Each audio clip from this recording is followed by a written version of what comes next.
Olá, meu irmão, minha irmã, graça e paz em nome do Senhor Jesus. Vamos prosseguir com o nosso estudo. Nós estamos em Atos 17, versículos 19 a 21. Então, tomando Paulo consigo, o levaram ao Areópago, dizendo: poderemos saber que nova doutrina é essa que ensinas? Posto que nos trazes aos ouvidos coisas estranhas, queremos saber o que vem a ser isso. Pois todos os de Atenas e os estrangeiros residentes de outra coisa não cuidavam senão dizer ou ouvir as últimas novidades. Bom, muito bem. Nós vemos Paulo, então, pregando Jesus Cristo, e a ressurreição. Nós vimos ontem que os filósofos epicureus e os estoicos começam a contender, a discutir, num bom sentido, a conversar com Paulo, e aí resolvem levá-lo para o Areópago. E nós precisamos entender o que é o Areópago. E é muito interessante conhecer a respeito do Areópago, porque tem uma história interessante, muito ligada, à mitologia grega e à mitologia romana, para a gente entender, então, o que era o Areópago. O Areópago nada mais era do que o Supremo Tribunal de Atenas. Ali em Atenas, na Grécia, nós vemos que, nós vimos ontem a respeito das leis, das artes, da arquitetura, religiosidade e tudo mais. Mas então ali também, como era bastante organizada a cidade de Atenas, tinha o Areópago, que era o Supremo Tribunal de Atenas, o lugar judicial para onde levaram Paulo. Por isso que muitas pessoas, muitos estudiosos dizem que Paulo foi levado ali para ser julgado, porque era um lugar de julgamento. Mas, pelo que nós lemos aqui, não nos parece. Bom, vamos ver. O nome Areópago era o nome a uma elevação rochosa que havia na cidade de Atenas, que em algumas versões bíblicas, no versículo 22, chamam de Colina de Marte. No lugar de Areópago, em algumas versões em português está Colina de Marte. E isso está errado? Não, está certo. Por quê? Porque este morro, aqui segundo a história, pertenceu a Ares.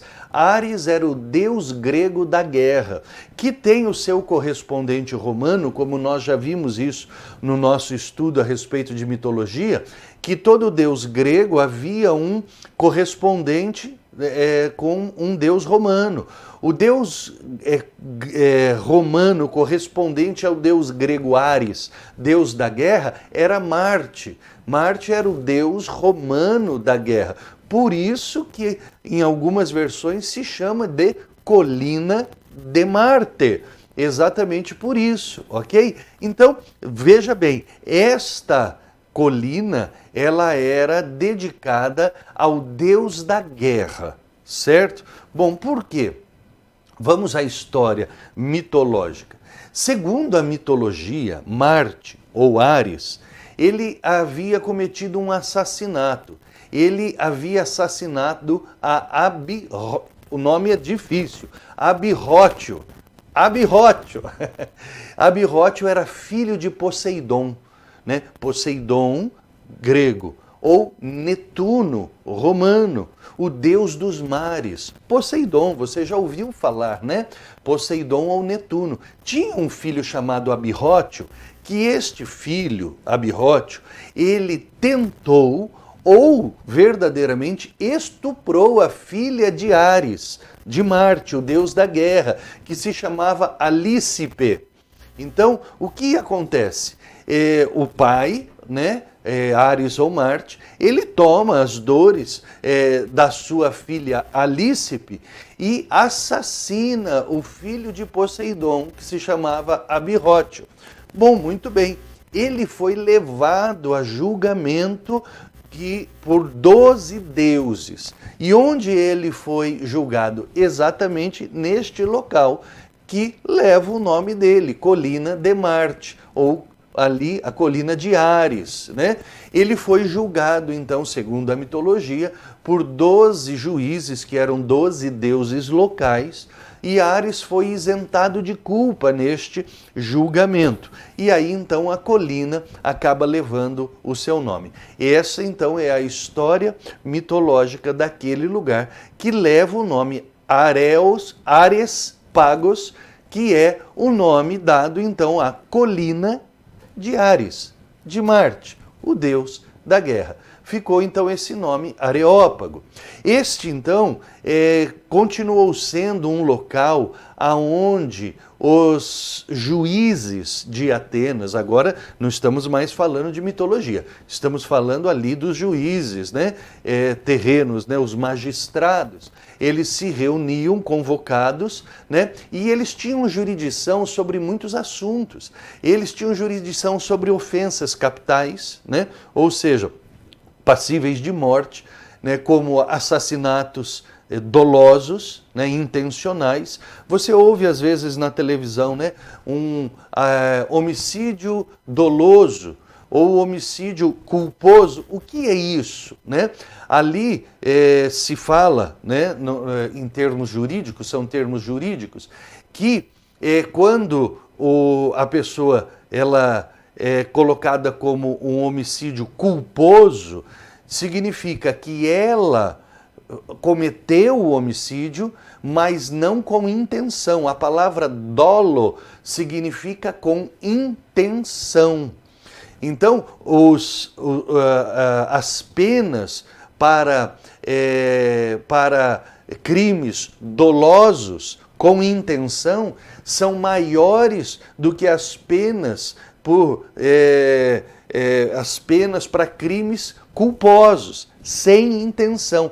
Por isso que os advogados tentam jogar os crimes dos seus clientes na esfera do culposo, certo? Para que as penas sejam menores, ok? Então, voltando aqui, os juízes, eles então julgavam crimes dolosos, né?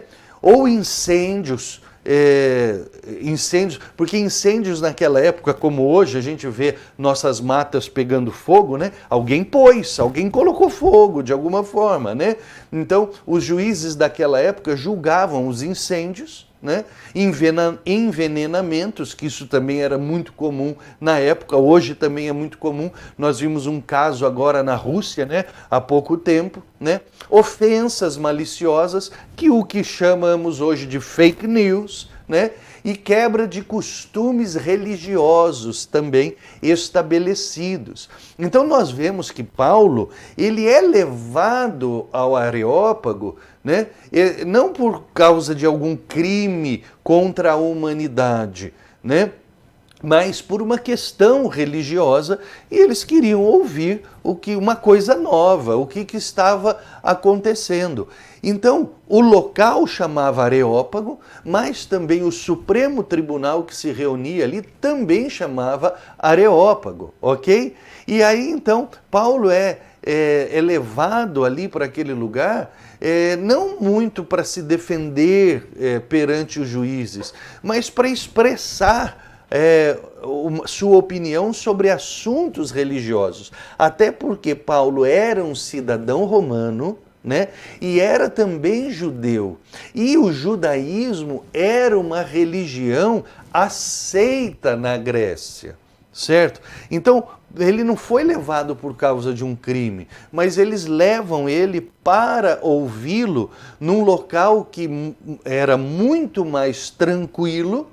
E como era uma grande multidão que afluiu para o local, seria um bom local para ouvir algo novo, né? Note, meus irmãos, a diferença de tratamento que Paulo recebe em Atenas, ali dos gregos, comparado ao tratamento que ele recebeu dos filipenses ou dos tessalonicenses, né? Então, os atenienses eram mais educados, mais polidos, e os tessalonicenses e os filipenses, e não só ali na Bereia, em outros lugares em que se encontram os religiosos, eles são movidos, não por educação, mas por um extremismo religioso. E a gente tem, irmãos, que entender isso aqui, porque a Bíblia está nos mostrando esta diferença de tratamento para com as pessoas, ou seja, a educação versus o extremismo religioso, certo? E isso a gente tem que tomar muito cuidado, porque nós precisamos manter uma religiosidade educada, mais refinada, menos terrível. Eu resolvi terminar com este assunto, porque você vê que a Bíblia é muito atual. Aqui a gente coloca muitos assuntos, ações, reações do momento, a gente se vê na Bíblia aqui também, é muito atual. E a gente tem visto no Brasil, isso tem me incomodado demais na televisão, porque virou uma expressão ofensiva para nós, o que uma das ministras do nosso governo, que é evangélica e é pastora, ela ela cunhou uma expressão de muito mau gosto, falando de pessoas que são terrivelmente evangélicas. Terríveis eram os de Tessalônica, de Filipos, de Bereia. Eu e você não estamos nesse saco. Até porque a palavra terrível, ela vem do grego phobeo, que significa apavorante, aquele que causa pavor, infunde medo, infunde terror. Uma pessoa contra a qual não se pode lutar, porque ela é terrível, apavorante, mete medo. Nós não somos assim. Jesus era assim? Jesus era terrível? Não. Nós somos cristãos, né? E então, tomemos um pouco de cuidado, né? Com as coisas que falamos e como somos, né? Nós somos educados, nós somos cristãos e não terríveis. Muito bem, aprendemos um pouquinho mais sobre o Areópago, né? E algumas coisas, e eu ainda aqui fiz o meu comentário. Muito bem, que Deus te abençoe, fique na paz do Senhor.